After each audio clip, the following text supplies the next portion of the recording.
Ahí va. Bien. Bueno, hola Guille, buenas tardes. Buenas tardes a todos.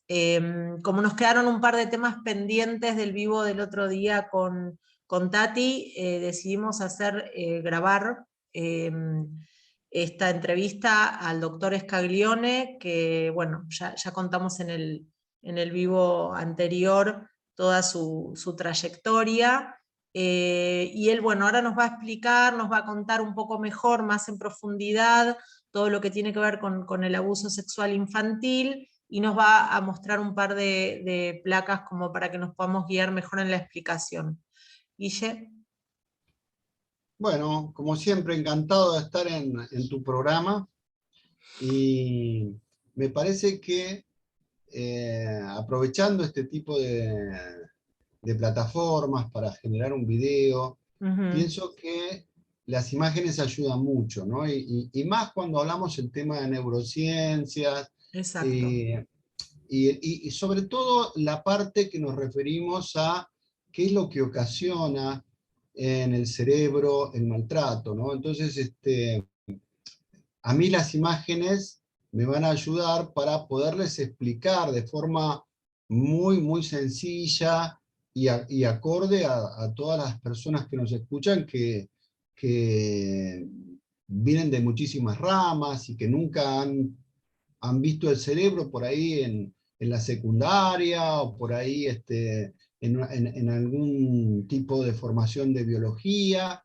Entonces, bueno, un poco explicarles qué es lo que pasa con la conducta y hasta qué punto afecta el maltrato con datos científicos, ¿no? De lo que sabemos. Igual, yo creo que cualquier seguidor de tu programa que quiera algo de la bibliografía, ya se la vamos a pasar y se la vamos a dejar para que... Exactamente, lo pueden pedir cuando subamos este video, lo vamos a subir en Instagram, lo vas a compartir vos en tu Instagram también, va a estar en YouTube.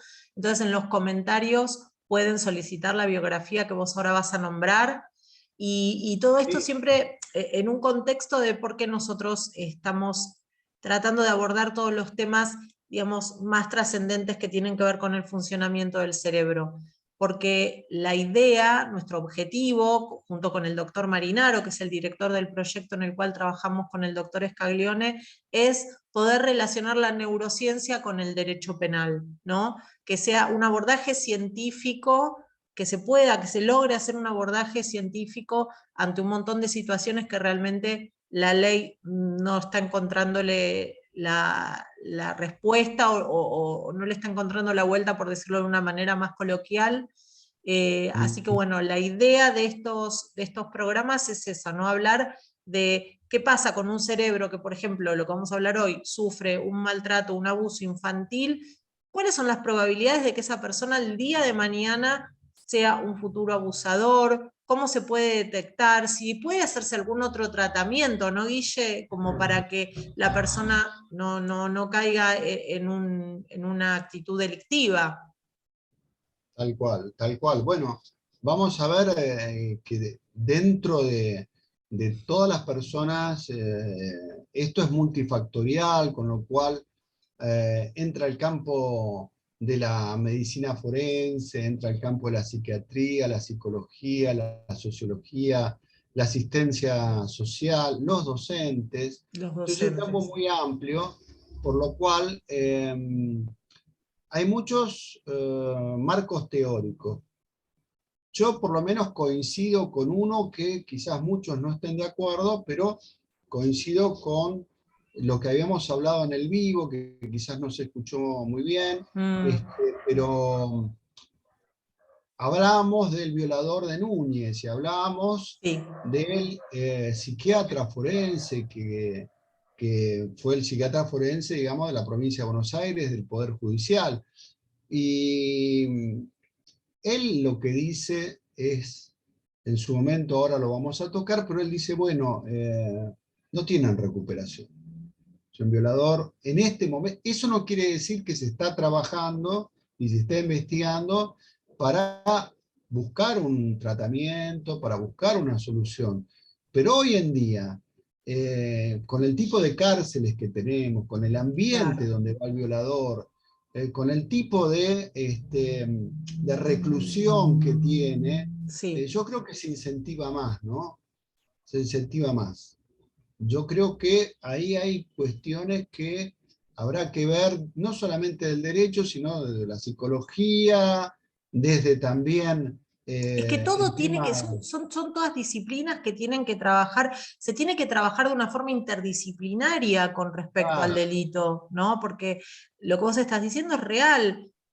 De hecho, no solamente si entran en prisión, sino cuando, si están en una reclusión siendo menores, también, o sea, no hay realmente un trabajo que se esté haciendo, tiene que ser interdisciplinario, vamos a caer en el tema de los recursos, ya lo sabemos, pero bueno, en algún momento hay que empezar.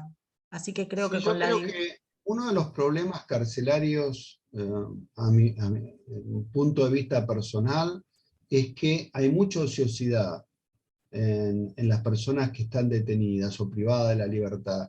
Yo creo que tendría que promulgarse más algo que, por ejemplo, todo lo que sean tareas manuales, por ejemplo, Oficios, oficios, que inclusive el día de mañana, eh, cuando la persona recupere su libertad, le permitan insertarse también en la sociedad. Pero yo no creo que una persona que está las 24 horas sentada o acostada sin hacer nada, ahí no creo que le surjan buenos pensamientos, ¿no? Entonces creo que habría que reformular también el tema de la penitenciaría y del trato y de la formación, inclusive de los guardiacárceles. claro, Eh, Habría que hacer algo como una reforma de fondo, ¿no? No de forma, porque sí, creo sí, que sí. ¿cuántos años venimos ya, décadas, con este sistema y vemos que no funciona? Porque la persona vuelve a delinquir, vuelve a cometer otra vez delito y otra vez la vuelven a encarcelar y otra vez vuelve a salir. Entonces, evidentemente algo no funciona. Que, bueno, hay que Ahora verlo que entre decís, todos. perdóname que te interrumpa, ahora que decís eso, eh, ¿cómo se genera este pensamiento y esta sensación del que sale en libertad o en libertad condicional, que no, digamos, hay ciertos requisitos para salir en libertad condicional, y no le importa esto de reincidir y volver a entrar, ¿no? Cuando ya deja de importarte todo, y Claro, eso es lo bueno, que... ahí yo te diría que uno de los condicionantes fundamentales del ser humano es el miedo. Ujú. Yo creo que si estas personas fueran a Oriente,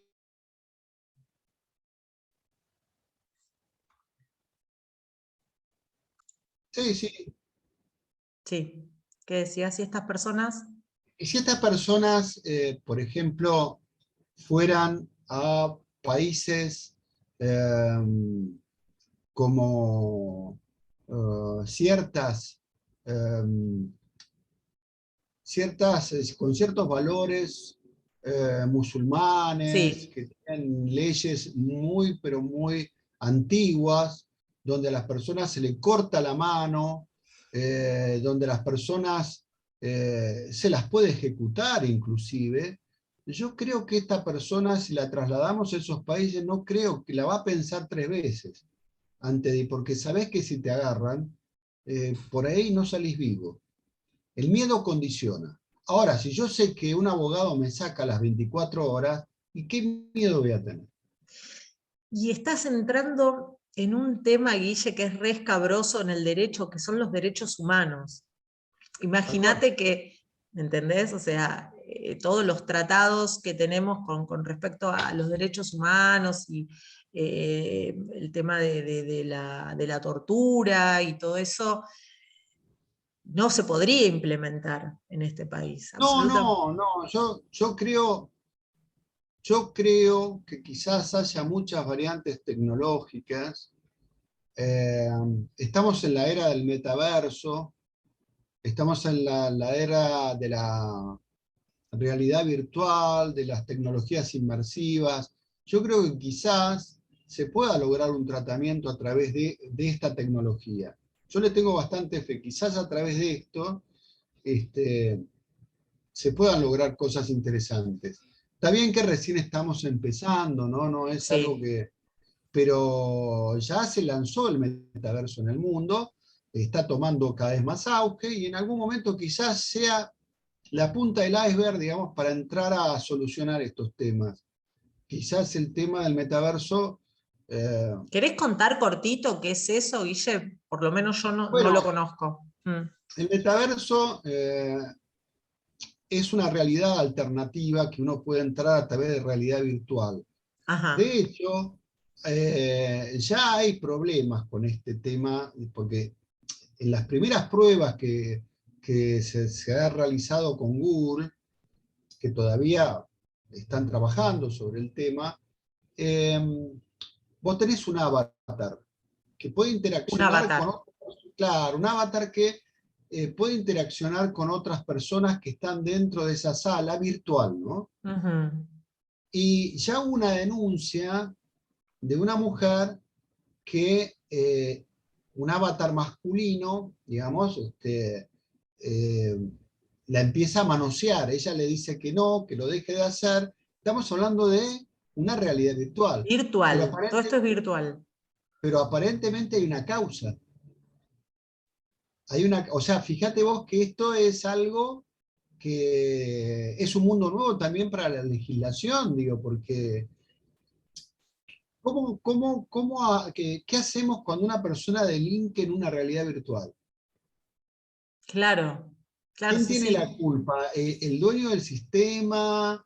¿La persona? Mira, algo que me disparó lo que vos estás nombrando y que está pasando mucho, seguramente vos lo escuchaste. ¿Qué pasa cuando entran en tu cuenta, en forma virtual, en tu cuenta bancaria, que está pasando mucho, y te hacen una transferencia? Nadie se hace cargo. Vos no la hiciste la transferencia desde tu cuenta, el banco tampoco se hace cargo porque dice que no, o sea, hay todo un vacío legal y realmente ahora eso se está empezando a tratar porque está pasando mucho. Y bueno, nada, es virtual.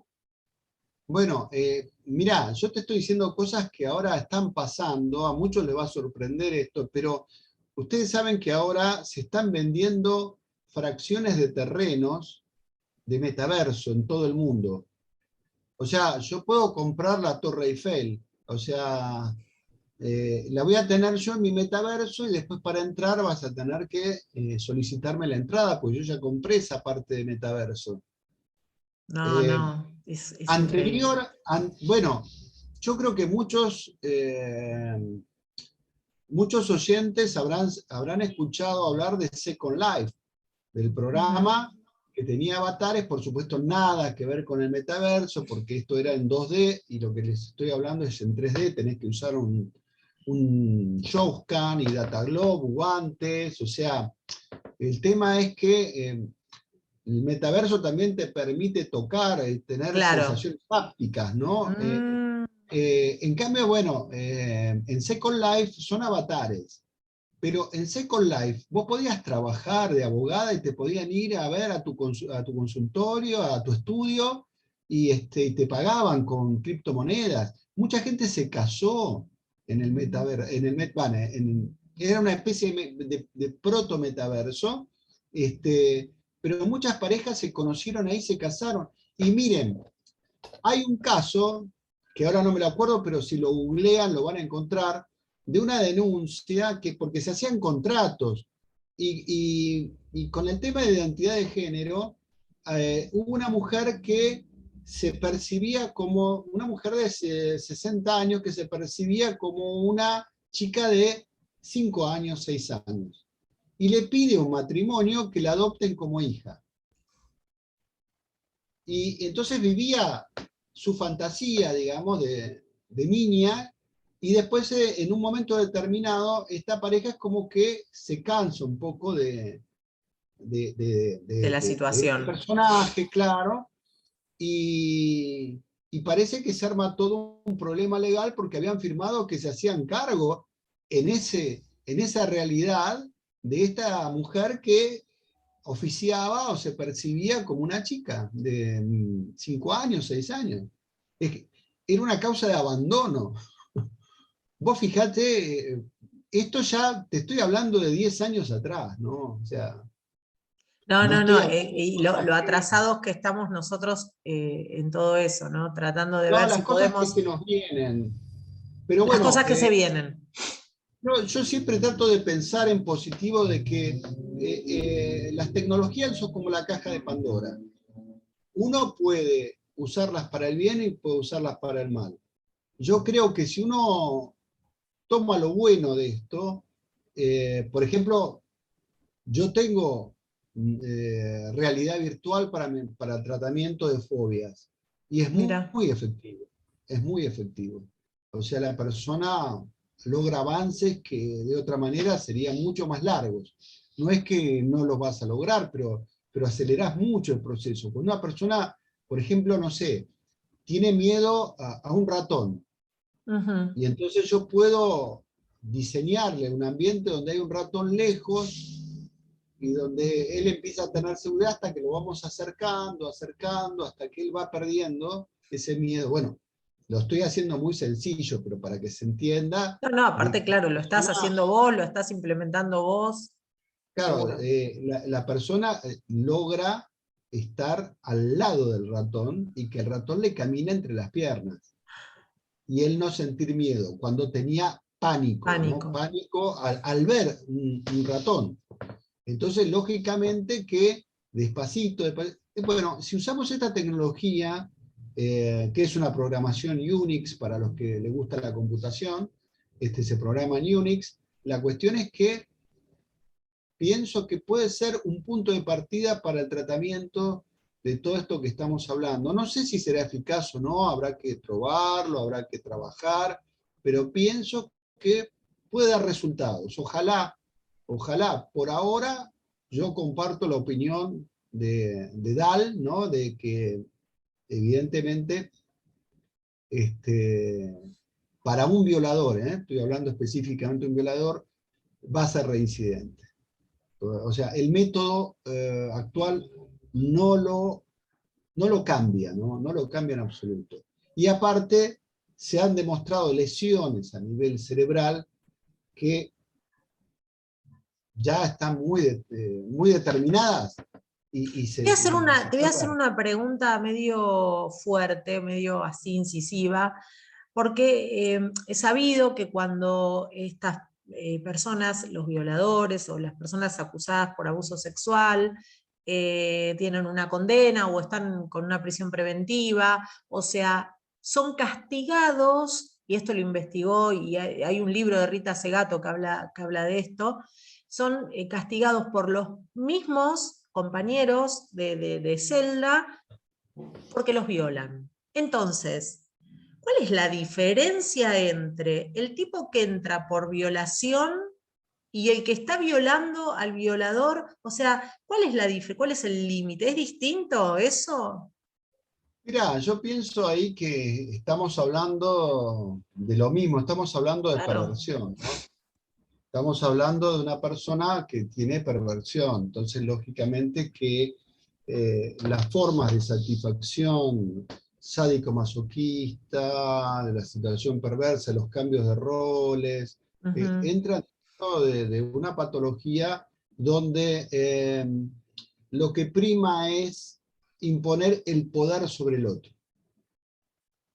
El tema es el poder. Y de eso se trata la violencia en todo sentido, ¿no? Porque vos fíjate que ella lo hace en un contexto, la investigación de Rita Segatos en las cárceles de Brasil, ella estuvo muchos años viviendo allá, y es en un contexto, ella habla de violencia de género todo el tiempo, pero dice, ¿cuál es la validación, ¿no? Del que se cree macho y tiene que violar al otro porque tiene que demostrar que se la banca, ¿no? Hablando como en la jerga un poco, eh, y que esto tiene que ver con, todo se conecta, Guille, todo se conecta y todo tiene que ver con esto de la sociedad patriarcal también, ¿no? Exactamente, es así, es así. Bueno, ahora vamos a ver lo Cuando vos me difícil. digas, ¿eh? Arrancás eh, cuando quieras. lo difícil que es cuando se forma esta paradoja en los chicos abusados, porque la madre dice, vos tenés que ser como papá, Claro. un papá abusador, porque vos tenés que ser como papá, o a veces cuando el chico no escucha o no obedece, ah, por ejemplo, arreglaste tu pieza Mm, y después aparece la madre, no todas las madres, por supuesto, pero digamos un gran porcentaje, sobre todo madres, digamos, de mi edad, que estuvimos, viste, bajo dictaduras y bajo ujú, represión. Entonces, lógicamente, los chicos no tienen una idea también de lo que es vivir bajo una dictadura y bajo las normas. Entonces, bueno, la autoridad de gobierno patriarcal y de familia patriarcal, donde si tu padre se entera de esto, ¿no? O sea, el que infringe el castigo, si tu padre se enterara de esto, como si fuera, digamos, la norma a seguir. Y este chico o esta criatura es sistemáticamente violado por el ejemplo que pone la madre, ¿no? Que lo pone como ejemplo. Entonces, por un lado, está viendo la atrocidad del padre y por otro lado, está viendo la admiración de la madre, ¿no? Como que vos tenés que hacer lo que dice papá, porque vos vas a tener que ser como papá. Imagínate lo que le puede pasar en la cabeza a esta pobre criatura, este, cuando tenés ese choque, digamos. En realidad,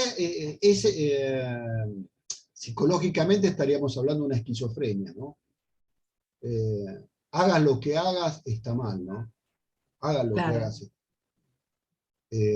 Una personalidad escindida, dividida, ¿no? Entonces, pienso que ahí hay un tema para plantearnos, ¿no? Estas frases que a veces se dicen y que Mm, dejan una marca muy fuerte en la persona. Bueno, yo dale. creo que podemos compartir algunas imágenes para, Bueno, para más o menos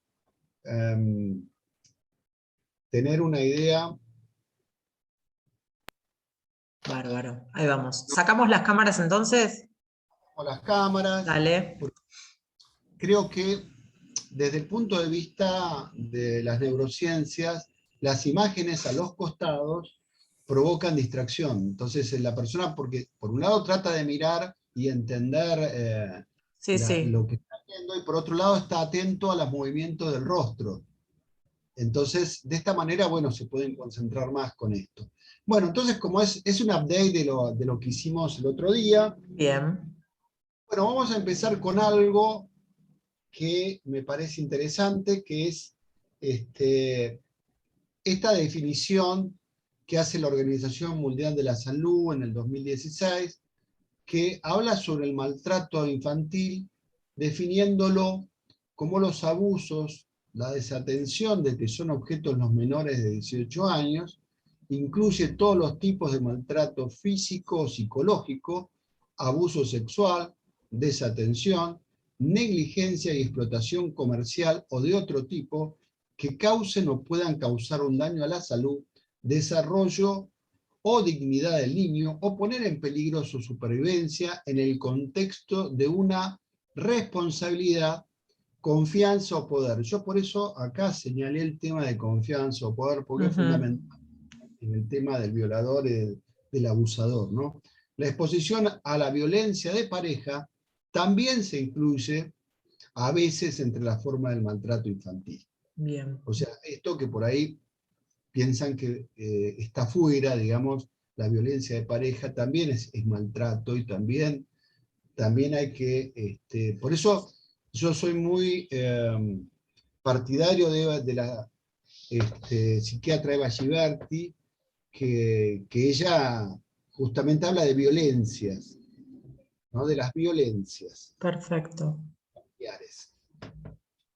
Bueno, el síndrome de acomodación al abuso sexual infantil, que este es un trabajo que fue descrito por Ronald Summit en 1983, y él habla sobre la situación traumática de cómo se va acomodando esta víctima, y lo hace en 5 fases, ¿no? Una fase que primariamente es el secreto, porque el abusador influye sobre la víctima diciendo no lo cuentes, esto es algo que tiene que quedar entre los dos, todos los padres lo hacen, esto es algo normal, no hagas nada, hasta no solamente el secreto pasa solamente por el secreto, sino también puede pasar por la amenaza. Si lo contás, yo mato a mamá, o si lo contás te mato. O sea, hay un secreto donde ya la persona es determinada a no poder contarlo, ¿no? A no poder contarlo. La segunda etapa es la etapa de atrapamiento y adaptación. O sea, una vez que ya el abusador tiene el control de la víctima, bueno, ya empieza a ejercer poder y empieza a tomarlo como una cosa, no como una persona, sino como una cosa, y entonces generan rituales donde los cuales, dependiendo del grado de abuso, esto pueden ser caricias, obligar a caricias. Ojo que muchas veces, por este tema de atrapamiento y adaptación en esta fase, dice Roland Smith que los chicos o las criaturas por ahí empiezan a acariciar ellos, porque son inducidos, ¿no? Y entonces muchos alegatos son, bueno, pero yo no lo acaricié a la nena me acariciaba a mí. Es lo mismo. O sea, no hay una diferencia entre quién lo hace. Es abuso sexual. O sea, esto de que pero ella era la que me acariciaba. No, eso es una inducción. Claro. Entonces, tenerlo en cuenta también, porque eso a veces en las defensas aparece. Pero yo no la tocaba, era ella quien me tocaba.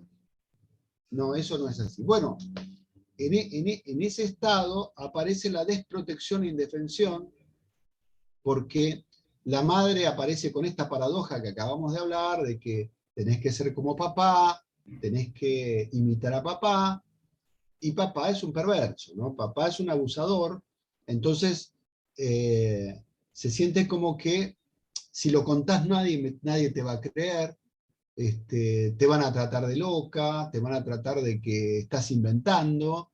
Es una sensación terrible la que pasa la víctima en esta etapa. Y por supuesto, con el tiempo aparece el develamiento tardío, que es cuando la persona se decide a contarlo, quizás a una amiga primero, o a algún familiar, o a alguien con confianza, alguna psicóloga. Esto es muy importante también, el papel, como destacábamos al principio, el papel que juegan las docentes, ¿no? Las maestras, cuando ven que una niña cambia su estado de ánimo, cuando una niña empieza a perder la emotividad, cuando aparecen los insomnios, aparecen las distracciones.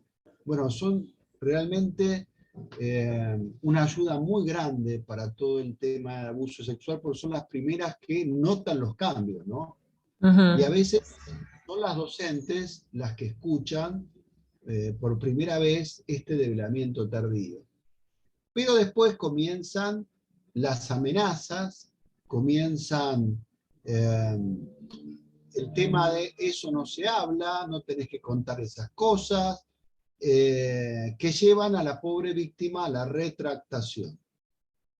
A decir, bueno, lo inventé, no fue así, lo exageré, por ya el estrés postraumático que sufre ya esta víctima en este estadio.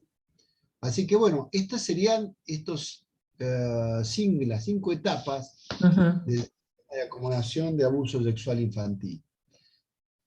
Otra teoría es esta teoría del hechizo, ¿no? Esta teoría fue planteada en Francia por el doctor Reinaldo Perrone, que es un psiquiatra muy conocido, ha escrito mucho sobre el tema, y realmente él habla de que la persona entra en una situación como una hipnosis patológica, una hipnosis no convencional, y que genera un proefecto de terror, el tema de confusión, y va dando como un estado de trance que es una reacción consensual, donde el niño víctima queda atrapado, ¿no? Como habíamos dicho, esa segunda etapa, queda atrapado. Y ahí se puede dar amnesia, se puede dar alucinación, se puede dar síntomas de fenómenos de reacción social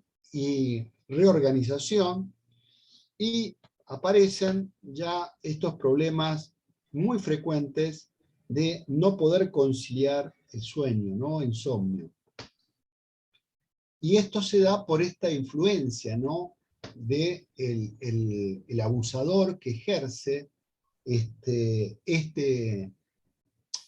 esta hipnosis sin que la víctima lo sepa, que está siendo víctima de esta estructura del hechizo.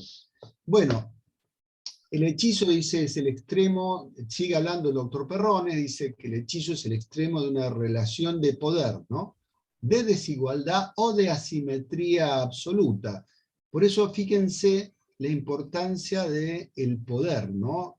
Esto de buscar siempre esta situación de estar como siendo quien domina a otro en menor condición de defensa, ¿no? El niño Claro. es víctima y siente la sensación de malestar, opone resistencia y su sentido crítico se encuentra conservado. Pero al comienzo del abuso, todo se transforma en culpa, esto que hablamos de la paradoja de la madre, confusión, vivencia de desdoblamiento, y se siente como un yo extraño, como que hay esta estructura que decíamos esquizofrenizante, ¿no? Dividida, donde se pierde la frontera del propio cuerpo. Ahí entraríamos dentro de un tema que se llama corporalidad y corporalidad.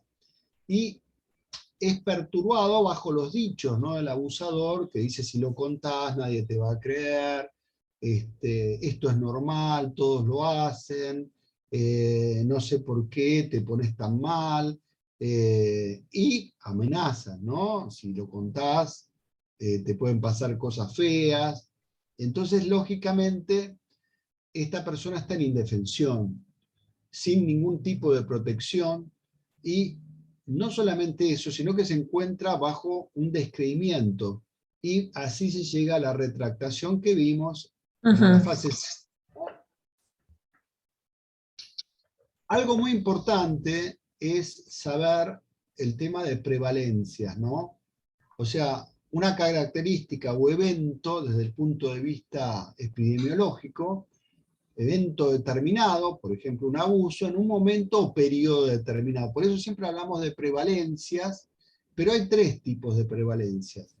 La que hace referencia al número, por ejemplo, de abusos, ¿no? En un momento determinado,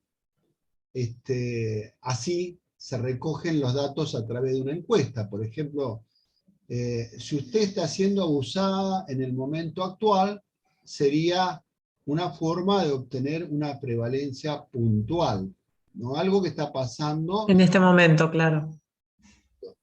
La prevalencia de periodos se toma generalmente un año, y entonces uno puede hacer la pregunta si ha sido abusada en los últimos 12 meses.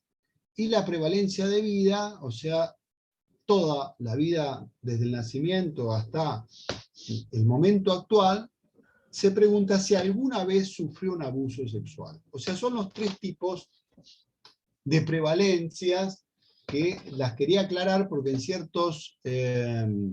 ciertas investigaciones se habla de prevalencias, pero no se aclara si es puntual, si es de periodo, si es de vida. Entonces, bueno, hay diferencias y la forma en que se preguntan, ¿no? Bien. yo me detuve acá en el tema de cuándo se empieza a tomar por primera vez una prevalencia de abuso sexual.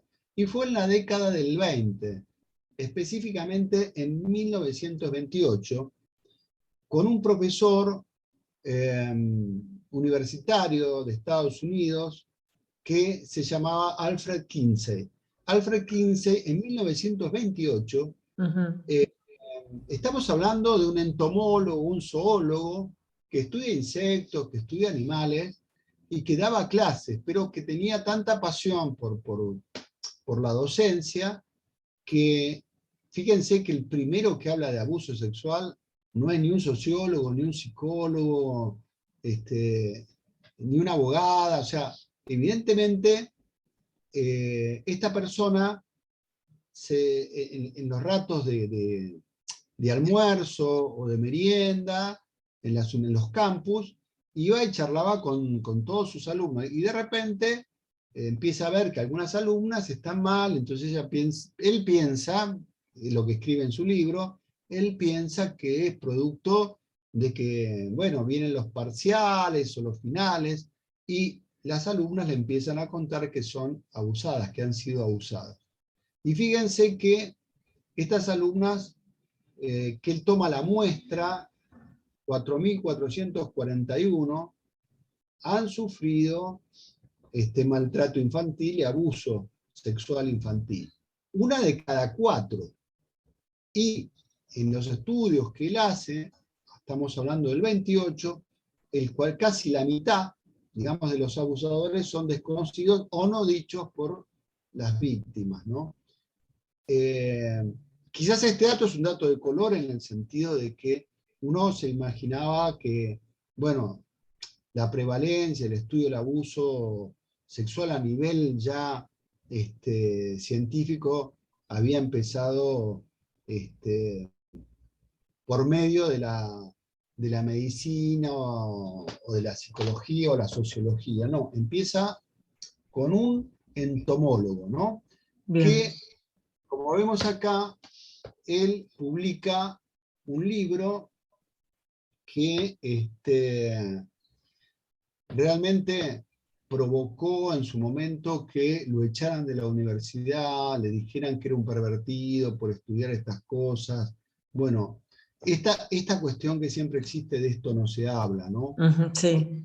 Pero en estos 2 libros, él publica todo lo que le contaban sus alumnas, y todo lo que él pudo indagar en esa época, que no era mucho. Aparte, era mal visto estudiar estas cosas, no era bien visto un investigador que se dedicara a estudiar el abuso. Hasta que este sociólogo, David Finkelhor, empieza a tomar los tratados de Kinsey, y en el 77 empieza a ver el tema de las consecuencias y agresiones de los malos tratos en los niños, ¿sí? También la violencia familiar. Pero este autor, este sociólogo, se basa en los estudios que realizó Kinsey. Y él toma, digamos, una muestra de 796 alumnas y alumnos, digamos, universitarios de sociología, y empieza a indagar cuál es la prevalencia, y encuentra una cifra que después se va a repetir, y que lamentablemente se empieza a repetir así en forma general, con variantes, pero digamos 19% de mujeres abusadas y 9% de hombres. Cifra que se empieza a mantener a lo largo del tiempo. Sí, eso te iba a decir, ¿no? La diferencia entre el abuso a las mujeres y a los hombres se sigue manteniendo más o menos igual. Se sigue manteniendo, y algo que podemos aclarar también acá es que el problema no tiene que ver, el problema de abuso, de maltrato y de violencia, no tiene que ver con un tema de riqueza, pobreza de países desarrollados, subdesarrollados, porque el índice más alto de maltrato, violación y abuso lo tiene Noruega y Suecia, que tienen casi el 45%, o sea, de prevalencia, que uno debería pensar por qué no. Entonces, los dos países que han tenido mayor éxito en esto ha sido Alemania y ha sido Inglaterra, porque ellos no esperaron a la violación, fueron a buscar al violador. Entonces hicieron campañas acerca de qué es lo que uno tendría que pensar primero. Bueno, tratar de prevenir, siempre uno busca la prevención. Entonces ellos decían en sendas campañas publicitarias, si sentís atracción por una niña o por un niño, llamanos. No tengas miedo ni vergüenza, llamámonos, vamos a tener confidencialidad y te vamos a ayudar. Entonces, usaban frases como, no está mal lo que vos sentís, pero vos sos responsable de lo que haces con lo que sentís. Este tipo de frases son frases de la campaña de Alemania, ¿no? Entonces ponían, por ejemplo, conductores digamos, de colectivos escolares que llevan a niñas y a niños, ¿no? Si te Sí, atrae sí. o tenés estos sentimientos, llamanos. Y les ha dado mucho éxito porque han bajado mucho las tasas. Evidentemente que este es un camino a pensar, ¿no? Hay que ir por La prevención. por la prevención, exactamente. Bueno, como la charla tiene que ver un poco también con qué es lo que pasa a nivel de lo que nosotros podemos entender como dónde está nuestra mente, ¿no? Dónde está nuestro cerebro. ¿Qué cuestiones se han visto? Yo voy a usar el trabajo de maltrato infantil y neurociencias, cosa que va a quedar también como bibliografía para el que lo quiere, de la doctora Fiorella Amaro Hurtado, ¿no? Entonces, realmente me parece un muy buen trabajo y vamos a tratar de ver qué zonas están involucradas. Bueno, lo que vemos acá, esta zona que se llama hipocampo porque está en el área temporal, o sea, esta es la parte, vamos a aclarar, esta sería la parte posterior, o sea, la nuca, esta es la parte de la frente, esto sería superior y esto sería inferior, para que nos ubiquemos lo que estamos viendo.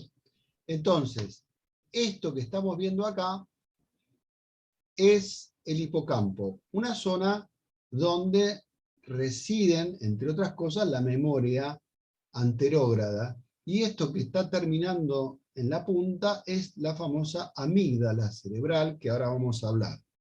Entonces, cuando se realizan estudios por resonancia magnética en personas abusadas, se ha notado que el volumen, digamos, del hipocampo y de la amígdala en mujeres con trastornos límites de la personalidad asociado a traumas tempranos, o sea, violaciones tempranas, o sea, cuando eran criaturas, se obtiene una reducción, o sea, un achicamiento bilateral de,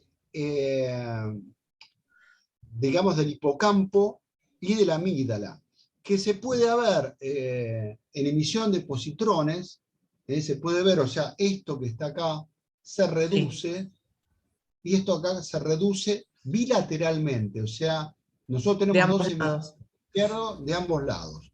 Entonces, lógicamente, estos efectos pueden ser debidos a los daños que se causan en el hipocampo producto del estrés, ¿no? El estrés libera sustancias como son los glucocorticoides, y los mineralocorticoides, o sea, la adrenalina y el cortisol, Ujú. que en proporciones muy elevadas, lógicamente van a causar daños a nivel de los receptores y de los circuitos neuronales. Entonces ya estamos hablando de que esto no es solamente algo psicológico, sino que también deja secuelas neurológicas. Esto es algo que tenemos que estar pensando que no es solamente algo que está en la mente, está también dentro de estructuras cerebrales y que se pueden, a través de las resonancias y la emisión de positrones, o sea, tecnología de diagnóstico por imágenes, Ujú. hoy podemos tener esto. Bueno, vamos ahora a esta parte del hipocampo que habíamos dicho, acá la agrandamos un poquito, que es la amígdala. Todas las sensaciones de nuestro cuerpo van a parar en 125 milisegundos a este núcleo gris que se llama Ujú. amígdala. Lo primero que reacciona es este núcleo, que a su vez tiene 12 núcleos dentro, ¿no? No es solamente un núcleo compacto, ¿no? Adentro tiene 12 núcleos más pequeños que tienen distintas funciones. Si una persona reacciona nada más que con esto, automáticamente baja, digamos, imagínense que acá a esta altura vendría, digamos, axones. Los axones serían, digamos, las prolongaciones de las células del sistema nervioso, que se llaman neuronas, y que transmiten los impulsos nerviosos, vendrían de acá a una zona inferior que se llama tronco del encéfalo, que estaría en esta zona, que es una zona muy parecida, poco evolucionada, muy parecida a lo que podríamos decir un reptil. Por eso muchos lo han llamado el cerebro reptiliano, ¿no? Esta parte del cerebro reptiliano que estaría en este tronco del encéfalo es donde reside la ira, donde reside todos estos mecanismos de supervivencia, Ujú. donde la amígdala no toma conocimiento, digamos, de si es bueno, si es malo, reacciona nada más de forma brusca. Es como si fuera un animal que ataca directamente, ¿no? ¿Cuál es la otra forma? Esto se llama camino, un psicólogo que se llama Ledoux, estudió el tema del miedo y de la amígdala, pero él pudo comprobar que estaba a 125 milisegundos y esto que está acá se llama corteza prefrontal. Acá está la cognición, las estrategias, la planeación, el razonamiento. De acá habría otra vía que nos llevaría acá. Sí. Ahora, ¿qué pasa? No todos se desarrolla esta vía, en el sentido de que vos podés reaccionar como si fueras un reptil o podés reaccionar como si fueras un ser humano. Y si hay lesiones en los neurotransmisores, y esto es lo que quiero aclarar acerca de la amígdala, lógicamente vamos a ir a la vía corta. O sea, la persona va a provocar una reacción que podríamos describir como reptiliana, ¿no? Por ejemplo, el estrés temprano, este estrés que estábamos hablando, produce alteraciones en las subunidades, que se llaman supramoleculares, de un ácido que se llama gamma-aminobutírico, más conocido como GABA, ¿no? Que está en la amígdala. Y esto reduce la densidad de los receptores a unas sustancias que se llaman benzodiazepinas. Las benzodiazepinas son como calmantes. Bueno, de hecho, por ahí alguien en algún momento tomó un ansiolítico que es uno de los tantos, pero el más conocido, que se llama Tranquinal. El Sí. Tranquinal es una benzodiazepina, es un ansiolítico. Bueno, y el GABA es un estimulador, ¿no? El ácido GABA aminobutírico. Entonces, lógicamente, lo que está pasando acá es que se anulan los receptores para las benzodiazepinas y la persona activa, con lo cual activa más la violencia, activa más las reacciones introspectivas. Lógicamente que se ha descubierto también una disminución en los adultos, esto a través Wienerher y colaboradores en un trabajo en el 2008 comprobaron que los adultos que habían sido abusados, maltratados, había una disminución del volumen de la amígdala. Piensen que cuando uno llega a por ejemplo, en casos donde hay atrofia, hay una enfermedad que produce lo que se llama, no voy a decir una porque hay varias, pero produce lo que se llama tesaurismosis. Tesaurismosis, tómalo como la palabra tesoro, atesorar, como que acá se empieza a atesorar o se empieza a incorporar muchas partículas metálicas, ¿no? O sea, en este caso, por ejemplo, en la tesaurismosis cúprica de cobre, la persona no puede, con una amígdala ya tan inoperante, no puede distinguir las emociones. Yo tuve que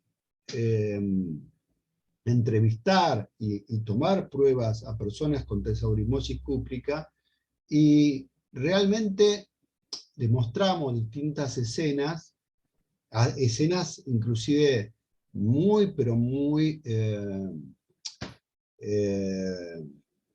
emotivas y escenas muy violentas. Por ejemplo, terremotos y víctimas de terremotos o de accidentes de tránsito, o de repente, bueno, puestas de sol. Y la persona siempre respondía lo mismo. No sé, ¿qué tengo que decir? Claro. Y yo le digo, pero vos ves las personas estas que están atrapadas bajo escombros, ves el sufrimiento, y tenían respuestas como, lo veo, pero sí, algo tendría que decir, pero no sé qué decirte. Es como que no sienten, ¿no? Entonces, bueno, tienen distintos tipos de sensibilidad. Entonces, imagínate que una persona te puede estar acuchillando y mirándote sin sentir nada. Acuérdense que habíamos hablado que también en el hipocampo y en la región temporal, órbito frontal, acá abajo, ¿no? Porque acá estarían ubicados los ojos a esta altura, pues se llama órbito frontal, esta es la área frontal. Entonces, esta corteza inhibe a la amígdala, pero cuando no funciona, lógicamente esto hace lo que quiere. Entonces, te interrumpo un segundo, Guille, porque si no se me va la idea. Esto de una amígdala que no funciona se relaciona con lo que vos explicabas en unas placas anteriormente, que es que ante una situación de abuso, que no tiene por qué ser sexual, ya lo veíamos en la definición de maltrato infantil, que la violencia en el hogar también significa maltrato, digo, un niño que crece en un entorno de violencia, de maltrato. Tal cual, Gabriela, esto que vos me das el pie para entrar en un tema que les puede servir mucho a la gente de la jurisprudencia, digamos, ¿no? Bien. Y sobre todo al tema que es interesante esto que vos me planteás, porque en base a esto que decís, recién hablaban de las diferencias en los periodos de sensibilidad de exposición, ¿no? De exposición a la violencia, ¿no? Y se han planteado dos hipótesis que se han comprobado, ¿no? Que la amígdala izquierda, acordate la izquierda, es particularmente vulnerable al abandono temprano o a las alteraciones en el apego. La izquierda. Mientras que la derecha es más vulnerable a ataques físicos sexuales o abusos emocionales. Fíjate cómo vos podés, a través entonces del diagnóstico por imágenes, poder saber si la amígdala, según haya reducido su volumen en la izquierda o la derecha, corresponden a dos tipos, porque el cerebro tiene redes neuronales de especialización. Entonces, Bien. lógicamente, los hemisferios no son iguales. Entiendo. Y entonces, o sea, se podría llegar a determinar más o menos aproximadamente cuál fue, qué tipo de maltrato Claro, sufrió. tomando emisión de positrones a un adulto. Bien. Podríamos saber si el testimonio, eso no quiere decir que sea real o no real, porque yo siempre digo algo que aprovecho para decirlo. Muchas veces dicen, bueno, pero es un dolor psíquico. El dolor psíquico duele tanto como el dolor físico, Claro se que sí. encienden las mismas áreas.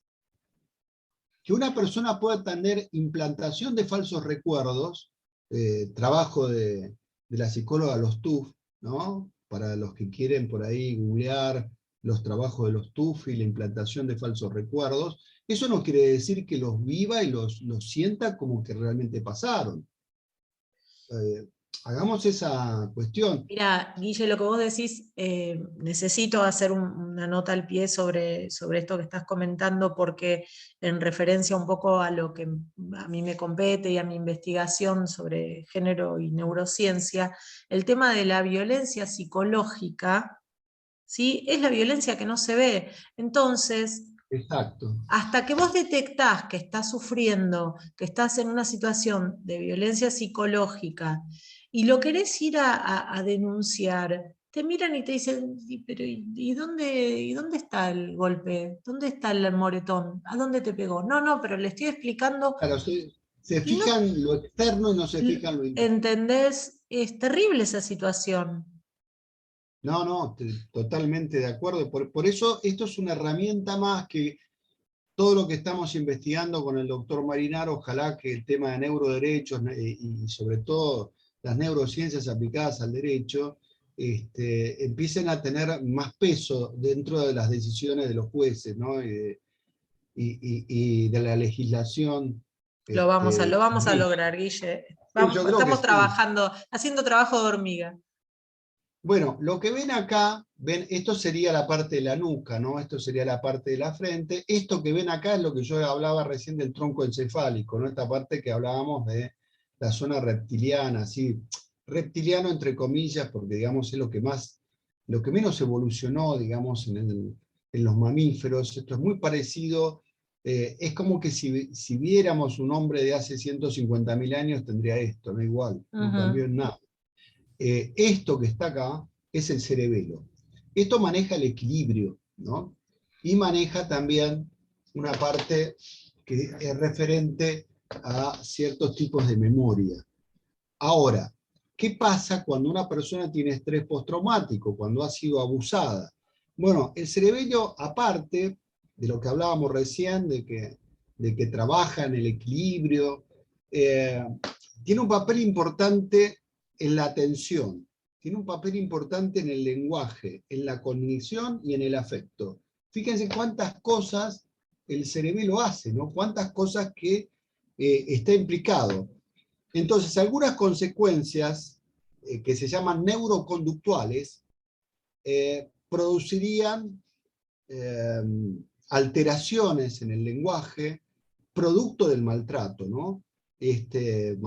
Producto del maltrato en la infancia. Ahora Entonces, yo te hago una pregunta, vos decís producto del maltrato en la infancia, y cuando este maltrato se sufre en la adultez o a partir de los 20 años o en la adolescencia, cuando vos tenés una pareja que te maltrata, ¿qué pasa con eh, ese cerebelo? eh, tiene otras alteraciones distintas porque acordate que la, la, el primer año de vida es el año más importante. Y después tenemos no solamente el primer año de vida, sino que tenemos eh, los 5 años que siguen, ¿no? O sea, lógicamente cuando el cerebro, si uno tomara el peso del cerebro, son 350 gramos. Sí. Y a los 9 meses ya tenemos un peso de 980 gramos.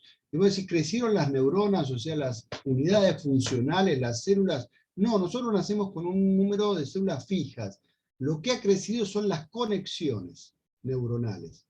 Entonces, no es lo mismo un chico que todavía no conectó la corteza prefrontal, esta corteza prefrontal que hablábamos en la diapositiva anterior, qué es lo que nosotros llamamos la maduración, ¿no? No es lo mismo la cantidad de hormonas. Piensen que la glándula pineal, que está a esta altura, más o menos, por adentro, no a esta altura, libera en la adolescencia hormonas que desinhiben en el hipotálamo, o sea, debajo del tálamo, de otro núcleo gris que está a esta altura, el hipotálamo libera, o sea, unas hormonas, ¿no? Unas sustancias que van a provocar todo el desarrollo sexual, tanto femenino como masculino, ¿no? El desarrollo sexual. Bien. No me estoy refiriendo acá a género, sino al desarrollo biológico, ¿no? Sexual. Entonces, hasta 14, 15 años, depende también del ambiente. Una de las cuestiones que el maltrato produce y el abuso es que se libere muy tempranamente esto. Y entonces causa los problemas que causa, pues son hormonas que no solamente actúan a nivel de los genitales, actúan sobre todo el cuerpo, ¿no? Fíjense que en la pubertad aparece, por ejemplo, el crecimiento del vello facial, el crecimiento, el cambio de voz, el tema en los varones, por ejemplo, se hace más grueso la cuerda vocal, se cambia también la corporalidad de la corporeidad, inclusive el cerebelo maneja esta parte del equilibrio. Vieron que de repente un chico se libera, estas hormonas que se liberan en la pineal empieza a crecer, y de repente a los 14 años se lleva muchas cosas por delante, la mesa, los vasos, cuando empiezan a caminar, sí. Es la famosa edad del pavo que se le decía antes, ¿no? Está en la edad del pavo. La cuestión de que la respuesta fisiológica a la edad del pavo quiere decir que su cerebelo todavía está manejando una altura de 1,60 m, y ahora la criatura tiene 1,75 m. Por eso es que tiene una dismetría, porque no es automático. La hormona va mucho más rápido y esto va mucho más lento. Entonces por eso es que se le caen las cosas, se llevan las cosas por delante, porque en realidad lo que está grabado acá es una altura mucho menor a la actual. Eso para que... Bien. Entonces fíjense que un chico una nena que empieza a tartamudear, empieza a tener problemas en la escritura, empieza a tener problemas en hacer operaciones matemáticas, tiene que ver con esto, ¿no? Si hablamos de abuso. Tiene que ver con la afectación del cerebelo, como para que tengamos una idea de lo que causa, ¿no? Bien. Bueno, esto sería un corte sagital, o sea, donde vemos que hay dos hemisferios cerebrales y que están unidos por esta estructura, ¿no? De unas fibras que se llaman comisurales, que unen el hemisferio izquierdo y el derecho. Ven que están unidos. Esto se llama cuerpo calloso. Esto se llama cuerpo calloso. De hecho, hay operaciones donde se hace una hemirefectomía, se corta el hemisferio, entonces no tienen conexiones y operan de formas distintas. Porque, por ejemplo, si les interesa el tema de los cerebros escindidos, googleen Michael Gazzaniga. El doctor Michael Gazzaniga fue quien empezó a estudiar los efectos de los cerebros escindidos, que en este caso era quirúrgico, por epilepsia y demás, pero hay casos que se escinden por otras causas, y es muy importante entenderlo, sobre todo la parte de la psicopatología. Cuando tenemos esta cuestión del cuerpo calloso, por ejemplo, miren, ahora me viene algo. Esta parte es anterior, esta parte es posterior. Acá estaría la corteza visual, acá estaría el área, digamos, que tiene que ver con la parte de la cognición. Bueno, acá estaría la parte temporal. Esto que ven acá una línea, se llama línea medial de Lancisi, y esto se llaman estrías laterales de Lancisi. Bueno, no importa, son nombres anatómicos. A lo que voy es que en estado fresco esto está cubierto por una capita gris que se llama indicium grisium.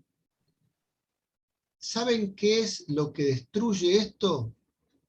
El alcohol, el alcoholismo. Entonces la persona pierde la capacidad de recordar y pierde la capacidad porque se atrofia esto por el alcohol. Acuerden que pasa la barrera hematoencefálica, o sea, nosotros tenemos como una especie, para que se entienda el concepto de barrera hematoencefálica, debajo, digamos, del cerebro, ustedes saben que está irrigado por arterias y hay venas.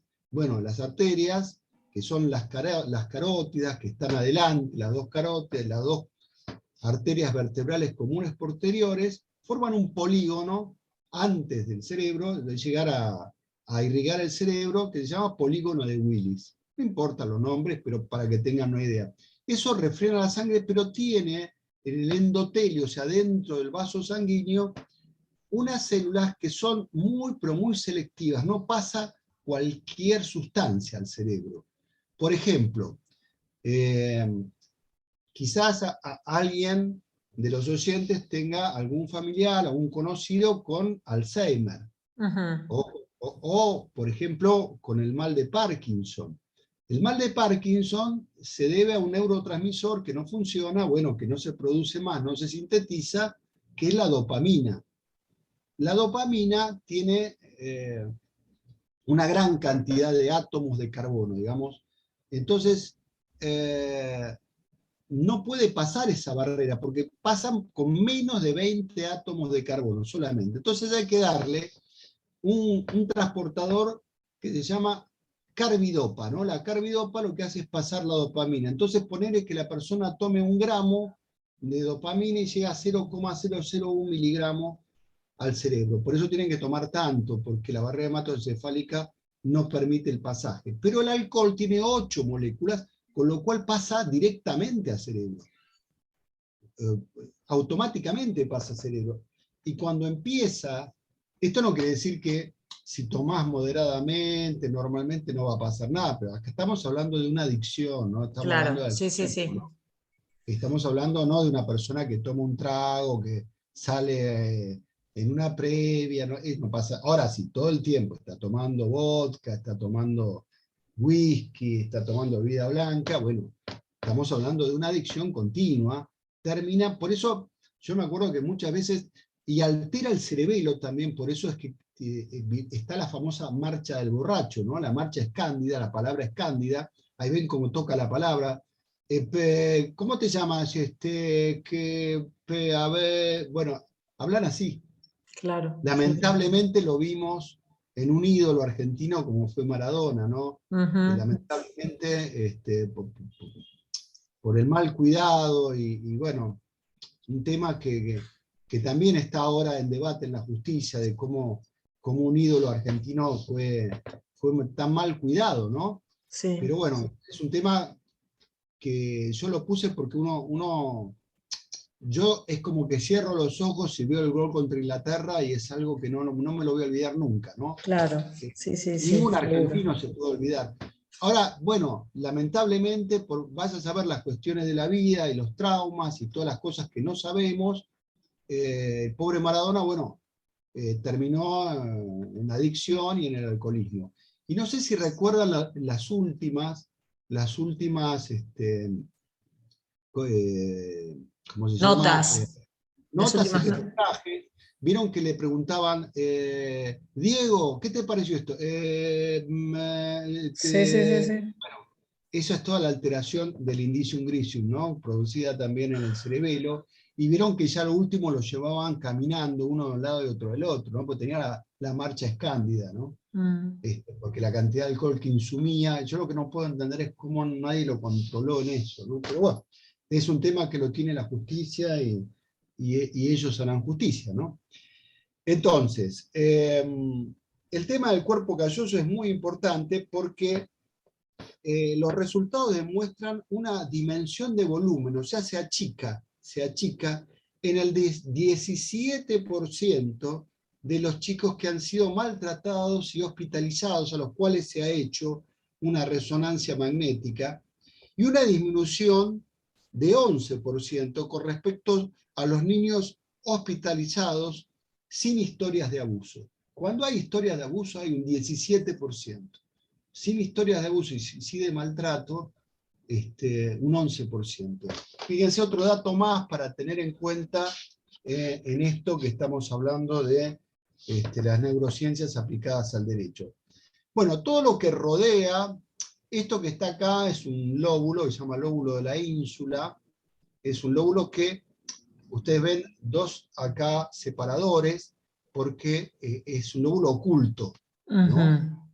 Entonces, un día vamos a hablar de la ínsula y cuáles son los efectos que causa. Pero hoy nos convoca el tema de la corteza cerebral, o sea, toda la capa que cubre a todo el cerebro se llama corteza cerebral, ¿no? Que es una capa muy pequeña, ¿no? O sea, es una capa muy finita de células que a su vez tiene sus capas, tiene 6 capas, no en todos lados, porque en las áreas más primitivas tiene 3 capas, pero generalmente tiene 6 capas. ¿Qué pasa con la corteza cerebral? Esto que hablábamos del nivel de estrés temprano tiene efectos sobre el desarrollo cortical. O sea, produciendo una maduración precoz, ¿no?, de esta parte que habíamos dicho importante. Esto de la maduración, para que se entienda, la maduración tiene que ver con la cognición, tiene que ver con las funciones ejecutivas superiores, y la mujer madura mucho más temprano que el hombre. O sea, esta vía larga que hablaba Ledoux, de la vía mesolímbica que une la amígdala con la corteza prefrontal, en las mujeres se desarrolla más tempranamente porque la mujer tiene el instinto gregario, es la que forma la familia. Entonces por eso madura mucho antes. El hombre madura mucho después, inclusive mucho después. Realmente la mujer madura entre los 19 y los 20 años, y el hombre se calcula que en los 30, pero hay gente que parece que no le llegó, ¿no? Entonces, bueno, miren, yo siempre pongo un ejemplo. Tomen la cartuchera de una nena de 12 años y tomen una cartuchera de útiles escolares de un nene de 11 años. Vos vas a ver que la cartuchera de la nena tiene todos los colores, si le falta el fucsia es una tragedia, Claro. están todos con la goma, el sacapunta, todo parejito, todo ordenadito. Agarrá una cartuchera de un nene. Primero tiene roto el cierre, adentro hay chicle pegado, tiene una virome masticada, un capuchón masticado y un lápiz sin punta. Bueno, yo creo que la maduración es muy clarita. Realmente el hombre madura mucho más tarde. Está bien que tiene una especificidad todo esto, porque, digamos, biológicamente, y no es un reduccionismo biológico, estoy hablando simplemente de una faceta de la evolución del ser humano, desde la parte biológica, lógicamente que la mujer tenía ancestralmente el tema del cuidado de las crías, con lo cual la mujer tiene una visión distinta que el hombre. El hombre está preparado para la caza, o sea, está preparado para cazar. Y el instinto gregario es muy importante porque el hombre se da cuenta que no podía solo contra un mamut, necesitaba de otros para poder vencer y poder comer. Digamos, el hombre era el que llevaba el sustento, digamos, y la mujer, estamos hablando de la prehistoria, ¿no? O sea, del hombre ya del Homo sapiens, que Sí. aparece en la sabana africana. Entonces, ustedes me dirán, ¿y cómo es la visión? Bueno, fíjense si no les ha pasado a los que nos están escuchando que de repente ustedes le dicen a su pareja, ¿me traes la manteca de la heladera? Y va este hombre y dice, no está. ¿Cómo que no está? No está. y va la mujer y la agarra y dice, sí, acá está, es que no la vio. Nosotros no estamos preparados para ver así, como ve la mujer, en 360. Nosotros vemos nada más que puntual. Por ahí estamos viendo la lata de cerveza, pero no estamos viendo la manteca. Claro, claro, tal cual. Bueno, eso es biológico. Se los hice muy sencillo, pero podemos hablar de eso largo y tendido. Pero bueno, produce entonces, como habíamos dicho, una maduración precoz del área frontal y una lateralización interhemisférica, o sea, produce que un hemisferio trabaje de una manera más, digamos, más activa que el otro. Esto se han hecho muchos estudios. Se ha demostrado también que la hipoactivación del córtex órbitofrontal, este que hablábamos recién, ¿se acuerdan? El que está acá. Acá estaría el ojo. Y está la parte frontal, órbitofrontal, que esta era la que inhibía la amígdala, a la mala, no al núcleo malo, digamos. Entonces, esta hipoactividad de la órbitofrontal, unida a la hiperactivación, como habíamos dicho antes, de la amígdala, se relaciona con un bajo control de los impulsos. Entonces, esto provoca los estallidos de agresividad y la falta de sensibilidad. Esto cuando hablamos de violencia de género, ¿no? Exactamente, Guille, sí. Acá lo tienen, acá tienen por qué esto se está provocando por los niveles de estrés temprano, hablábamos de un estrés postraumático, ¿no? A su vez, la corteza prefrontal también presenta una alta densidad, o sea, si hacemos un estudio a esta zona, Sí. ¿no? Todo esto presenta una densidad de receptores de glucocorticoides, hablábamos del cortisol, y proyecciones de dopamina, que se activan principalmente como respuesta a un estrés exagerado que sufre la víctima de abuso.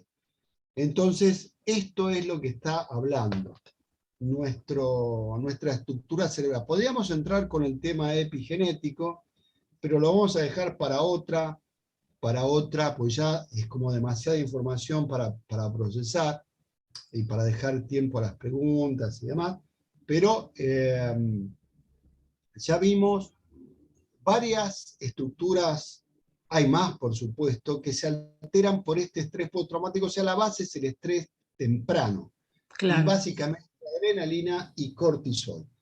Bueno, ¿qué podemos hacer ante un abusador? ¿Qué podemos hacer? Entonces, yo he tomado una parte de un video de la doctora Eva Giberti, que está en YouTube, y he recortado solamente un pedacito, pero lo pueden encontrar completo en YouTube, que creo que es muy esclarecedor, y aparte ella brinda su fundación que se ocupa del maltrato y la violencia de género y el maltrato familiar, también la violencia familiar.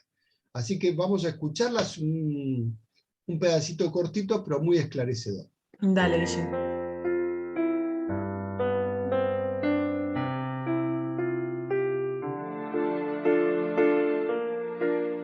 Cuando se ha podido observar, darse cuenta o sospechar que algo está pasando con la vida sexual de un niño o de una niña, hay que tratar de acercarse y ver qué es lo que le está pasando, o sea, si hay algo que una pueda sospechar, que una pueda darse cuenta.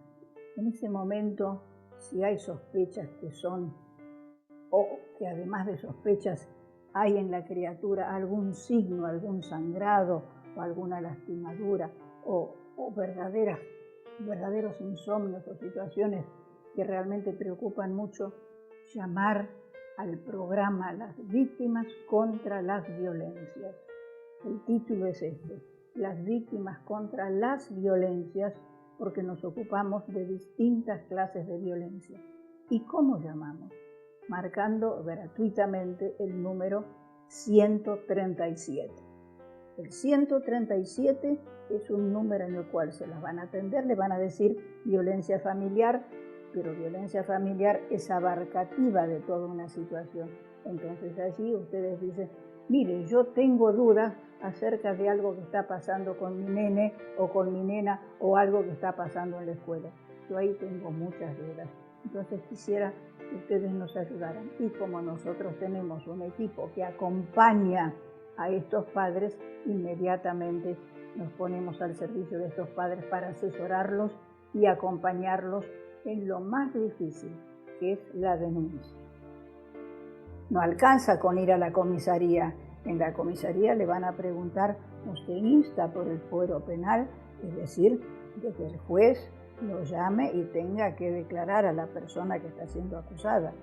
Entonces, esto es absolutamente necesario, no solamente porque es el derecho de la criatura, no solamente porque a esta persona hay que ponerla fuera de circulación y enseñarle que no puede hacer lo que está haciendo, sino porque la denuncia tiene para los niños un valor absolutamente terapéutico. Cuando los chicos se dan cuenta que su mamá o su papá o quien haya sido el adulto que se ocupe de él, se ocupe también de que el Estado se haga cargo de defenderlo, es decir, que el Estado no está ausente. Él es chiquito, pero tiene la convención, o chiquita, o puede tener 10, 12, 13 años, pero la Convención de los Derechos del Niño, que es la convención que los protege, exige que los padres estén alertas a todo lo que la criatura precisa. Y lo que precisa es decir, se han ocupado de mí, me han defendido, me han sacado de encima este dolor, esta vergüenza, esto tan feo que me ha pasado, me lo han sacado de encima porque ahora esta persona no me va a molestar nunca más.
Bueno, yo creo que fue bastante clara la doctora, la psicoanalista Eva Giberti, y por eso quería que veamos este fragmento, que lo pasamos solamente con fines educativos e informativos, sin fines de lucro, solamente hemos tomado ese fragmento porque nos pareció muy, digamos, muy esclarecedor en cuanto al punto de vista que ella propone a través de su fundación. Y esto que por ahí, en una parte dice me molesta, es cuando, por ejemplo, los chicos dicen me molesta ir a la casa del abuelo, me molesta ir a la casa de mi tío. Sí, o no molesta. quiero ir, o no quiero ir porque el tío me molesta. Y el tío va a decir, no, pero era un chiste, no, pero no. Bueno, yo creo que los oyentes se debían esta cuestión de que pudimos un poquito pasar en limpio la charla, porque con tanta gente que por ahí, yo en un momento vi que mucha gente estaba entrando y después como tuvimos este problema de sonido se empezó a bajar, porque Se empezaron a lógicamente bajar, sí. Entonces ahora por lo menos le podemos dar esto en forma de recompensa. Y bueno, y una vez más, darle todo mi respeto y mi admiración a Tati por todo lo que aportó, ¿no? Creo que hizo un gran Sí, aporte, donde muchas personas se vieron identificadas, y pienso que es una forma de honrar la vida, ¿no? Es una forma de hacerle frente a este flagelo, ¿no? El hecho de poderlo contar y de poder ayudar a otros, ¿no? A otros que están en esa misma situación, claro que que, sí, que se claro que puede sí. contener, que se puede hacer algo, que, que esto no es un camino sin salida, que podemos hacer cosas. Así que bueno, me parece que ha quedado un poco, espero, un poquito más claro, pero Sí, Guille, buenísimo. son temas que, como siempre decimos, que si nos ponemos a hablar, por ejemplo, hablamos horas, ¿no? Podemos Entonces, estar horas, podemos estar pero horas.